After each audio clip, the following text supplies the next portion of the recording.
বলেছিলেন দেশের লোক তো গরিব, প্রধানত এটি তার মূল কারণ ছিল যে দেশের লোকের অবস্থা যতদিন পরিবর্তন করে ততদিন আমিও নিজে অত বিলাসিতা পছন্দ করি না আর কি। মানে আমার ছেলেদেরও কোনো সময় কোনো বেশি কাপড় চোপড় সে পছন্দ করতো না। আমরা সবসময় রেশনের চালই খাই, সবসময় চাল।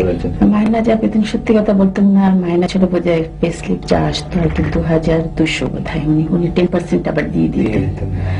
তো তার মধ্যে থেকে আমাকে সে 2000 টাকা দিত, ওর মধ্যেই আমার সংসার চালাতে হতো। মানে আমার ছেলেদেরও কোনো সময় কোনো রকম বেশি কাপড় চোপড় সে পছন্দ করতো না। মরহুম প্রেসিডেন্ট সাহেব তোমার আব্বার আমরা বঙ্গভবনের দর্জিকে জিজ্ঞেস করেছিলাম, বলেছে যে ওখান থেকে এসে অনেক কাপড় চোপড় ছোট করে তোমাদের জন্য বানাতো দর্জি। এরকম কিছু মনে আছে তোমাদের? আমার এই শার্টটাই আব্বুর ছিল আগে, এটাই ওনার বানিয়ে দিয়েছে।